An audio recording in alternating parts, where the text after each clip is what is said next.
میں تھا, اس کی بیوی نے منت مانی اور کیسے کیسے کیا ہوا. یہ در حقیقت ایسی بات نہیں. یہ جعفر صادق بالآخر یہ ہیں کون جن کی نیاز دلائی جا رہی؟ جعفر صادق ایک بہت بڑے امام ہیں, آل بیت میں سے ہیں, نبی کریم صلی اللہ علیہ وسلم کے خاندان میں سے ہیں, اور قریب کروں میں آپ کو امام ابو حنیفہ کے استاد ہیں رحمت اللہ علیہ.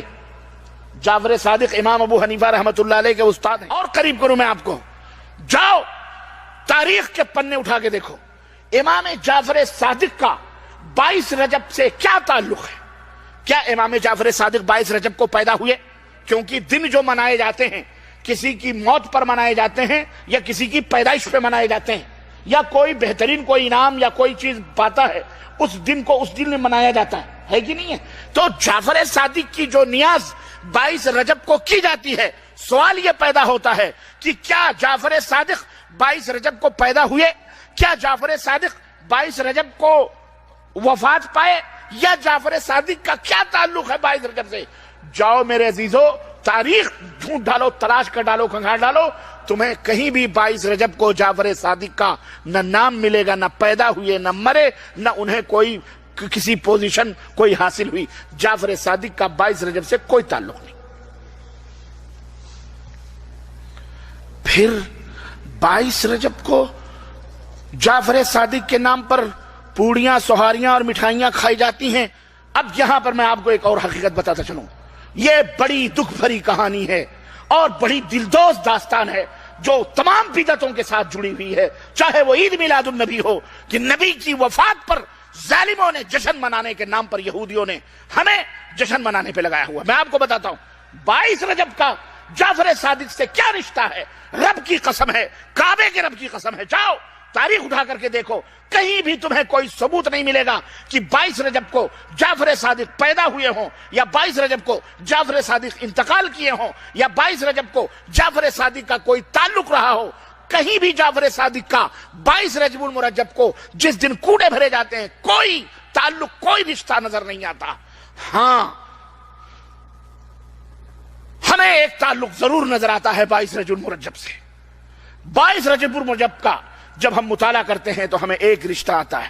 ایسی دلدوز کہانی, ایسی شخصیت عالم اسلام کی جیسی عظیم شخصیت خلفائے راشدین کے بعد اور عظیم حکمران خلفائے راشدین کے بعد نہ کوئی پیدا ہوا اور شاید قیامت تک کوئی پیدا ہو سکے.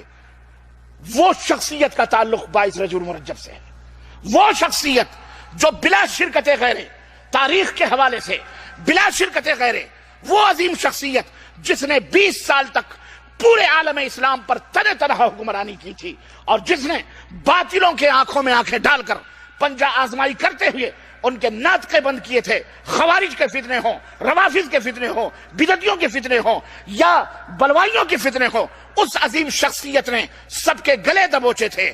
وہ شخصیت, عظیم شخصیت, قرآن آسمان سے اترتا تھا, پیغمبر اسلام کے صحن میں پیغمبر اسلام بیٹھے ہوتے, حکم دیتے, اے فلاں یہ اللہ قرآن نازل فرما رہا ہے, تم اس کو تحریر کرو. نبی کے پہلو بہ پہلو بیٹھی ہوئی وہ شخصیت قرآن تحریر کر رہی ہے, لکھ رہی ہے. وہ شخصیت جو پیغمبر اسلام حضرت محمد الرسول اللہ صلی اللہ علیہ وسلم کے نسبتی برادر بھی ہیں, جن کی ہمشیرہ محترمہ نبی کائنات صلی اللہ علیہ وسلم کی زوجہ محترمہ ہیں, جو ہم مومنوں کی ماں کہلاتی ہیں. وہ شخصیت جو قیامت تک آنے والے تمام مومنوں کے ماموں کہلاتے ہیں. وہ شخصیت جو بلا شرکت غیرے 20 برس تک جس نے حکمرانی کی تھی. تمہیں پتا ہے وہ شخصیت کون ہے؟ وہ شخصیت امیر المومنین امیر معاویہ بن ابی سفیان رضی اللہ تعالیٰ عنہ کی شخصیت ہے, جو 22 رجب المرجب کو جن کی وفات ہوئی ہے, انتقال ہوا ہے, ان کو امت مسلمہ یتیم ہوئی ہے, جن کی وفات سے اتنا بڑا صدمہ پہنچا ہے امت کو کہ حضرت عبداللہ ابن عباس خانہ کعبہ میں دسترخوان بچھائے ہوئے اپنے ساتھیوں کے ساتھ بیٹھ کر کھانے پر ابھی بیٹھے ہی تھے کہ خبر ملتی ہے, دمشق سے آنے والا شخص خبر دیتا ہے کہ آج امیر المومنین امیر معاویہ کی وفات ہو گئی ہے, کاتب وحی اس دنیا سے رخصت ہو چکا ہے, امت کا, لوگوں کا ماموں, مومنوں کا ماموں اس دنیا سے رخصت ہو چکا ہے, امیر معاویہ کا انتقال ہو چکا ہے. حضرت عبداللہ ابن عباس دسترخوان کو سمیٹنے کا حکم دیتے ہیں، دسترخوان سمیٹ دیا جاتا ہے، سوگ منایا جائے. کیوں؟ اس لیے کہ ایک عظیم حکمران آج اس دنیا سے گیا ہے. اس کا تعلق 22 رجب سے ضرور ہے، اس کا تعلق 22 رجب کو ہمارے تمہارے ماموں، مومنوں کے ماموں کا انتقال ہوا ہے.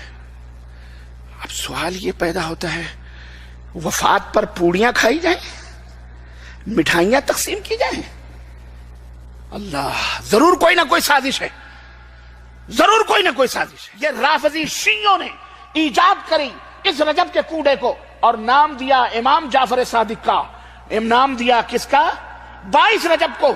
22 رجب کو جعفر صادق کا کوئی تعلق نہیں، لیکن نہیں، رافضی شیعوں کو جو یہودیوں کے ایجنٹ ہیں، جو یہودیوں کی پیداوار ہیں، انہوں نے دیکھا کہ ہمیں خوشی منانی ہے، خوشی منانی ہے. کیوں؟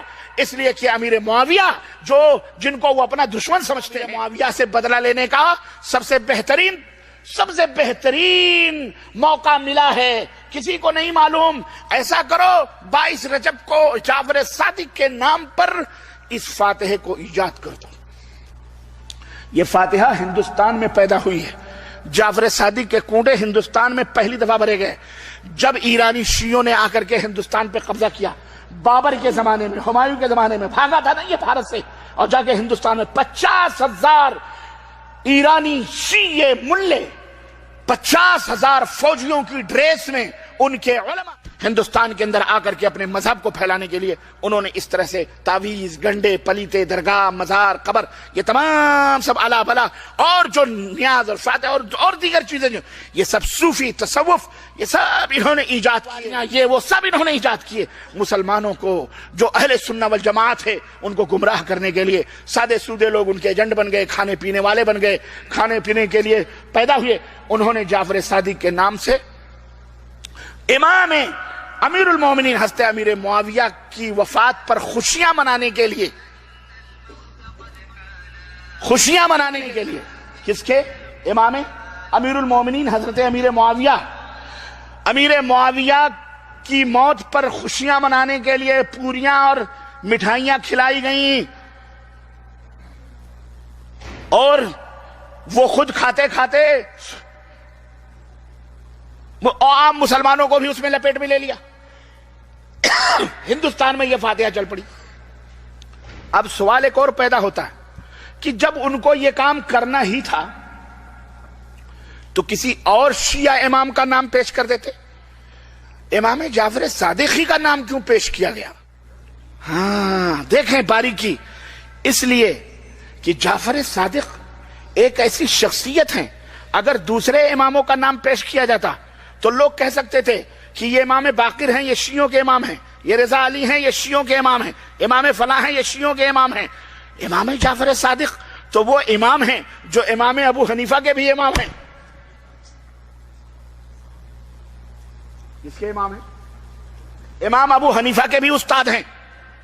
نام ایسا کامن پیش کرو کہ سانپ بھی مر جائے، لاٹھی بھی کام بھی ہو جائے. یہ فاتحہ سنیوں میں بڑی آسانی کے ساتھ گھس سکتی ہے. ارے بھائی امام جعفر صادق کون ہیں؟ مولوی بتائے گا ہمارے امام صاحب کے، امام اعظم کے استاذ محترم ہیں. ہاں پھر تو وہ بھی محترم ہیں. خلاص ان کے نام کی نیاز چل گئی، کوڑے چل گئے. عقیدت میں کوڑے تو چل گئے، لیکن ان کا مذہب بولو کھانے کی چیز تھی، استاد کے نام کی کھا لی. تو مذہب بھی اپنا لو نا. مذہب کیا برا ہے؟ امام ابو حنیفہ کے استاد ہیں تو استاد کا مذہب بھی اپنا لو. اپنائے ہوئے ہیں، وہی ہیں سب چٹھے بٹھے.